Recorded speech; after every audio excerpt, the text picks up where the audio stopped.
Hey guys, so originally I didn't plan on doing a video like this, but I just happened to see some other YouTubers doing it and I thought, what the hell, I'm original, why not?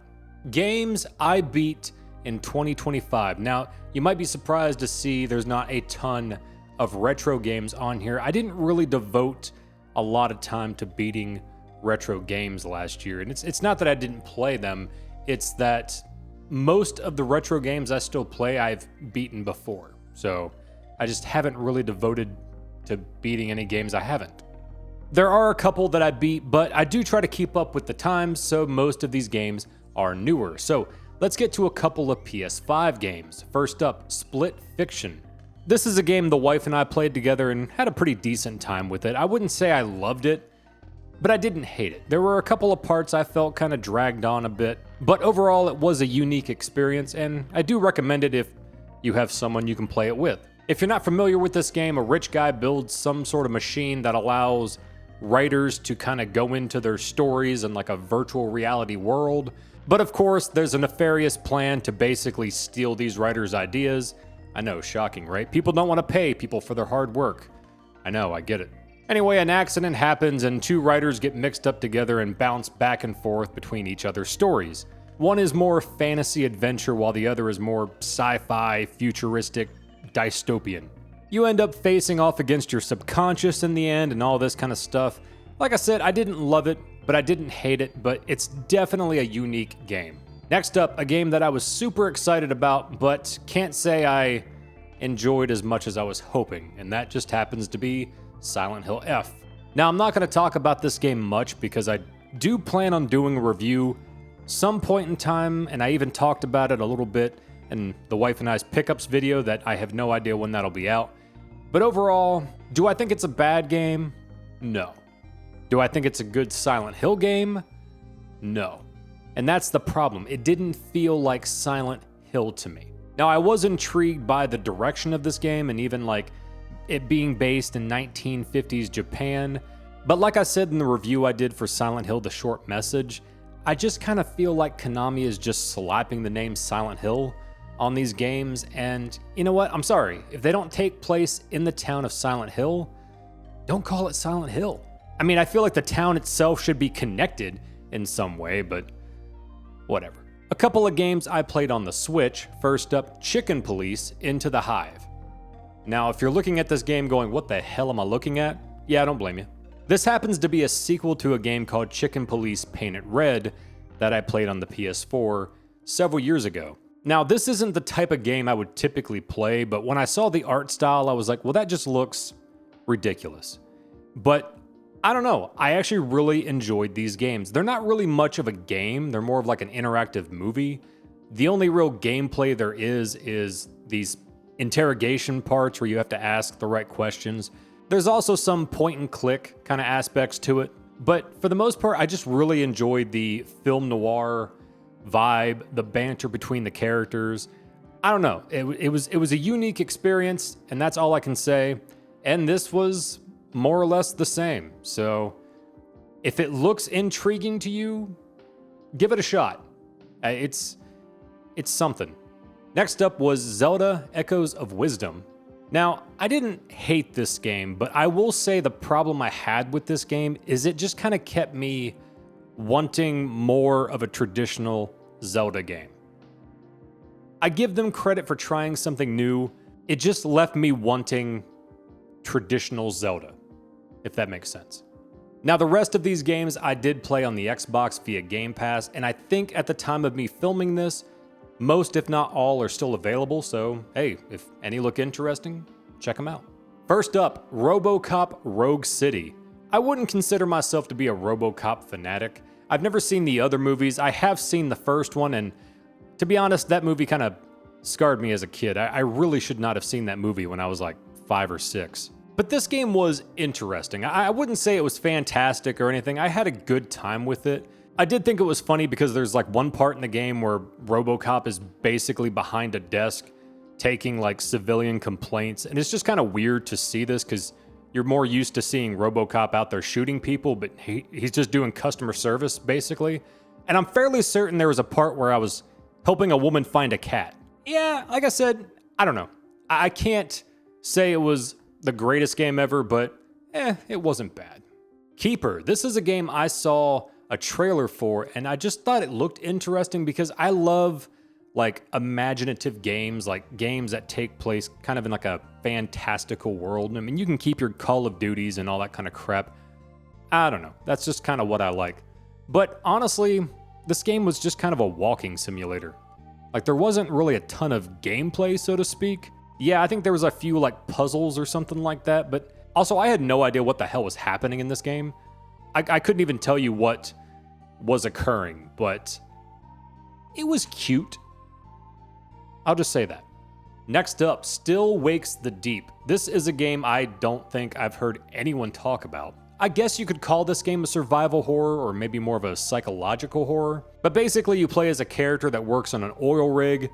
You end up getting fired, so it's kind of more of like a real life survival horror game. That's just sad. But after you get fired, next thing you know, your oil rig is being attacked by something. Some crazy shit starts happening. There's chaos everywhere. And all your coworkers end up getting turned into mutated monsters and all this kind of stuff. It is a rather short game. I think it only took me like 4 or 5 hours to beat.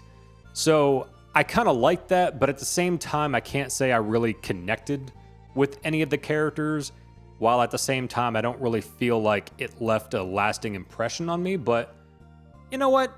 For a game that technically was free, I guess, it was okay. Next up, a game called South of Midnight. So this game takes place in the American Deep South. Your character loses her mother after a hurricane decimates your home.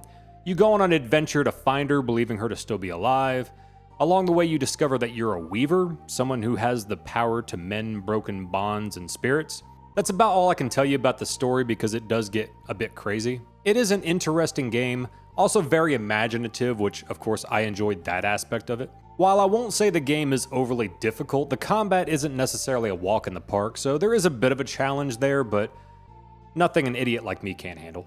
This next game is kind of retro at this point. I beat Elder Scrolls Oblivion, or at least the main quest. This is a game I've tried to come back to on a couple of occasions, but would end up getting sidetracked by something else. But when the remaster came out of nowhere, I thought, you know what? I'm gonna sit down and play it. Now let me make it clear, I'm not necessarily an Elder Scrolls fan. I remember buying Morrowind when I got my original Xbox, and I just remember getting lost in like a wooded area for like ever and having no idea where the hell I was going. I couldn't even find a town, and well, I just gave up. So when Oblivion came out, I didn't really have an interest, but I heard so many people talking about Skyrim, I gave it a chance, man. And let me tell you, I got hooked on that game. Like I was addicted.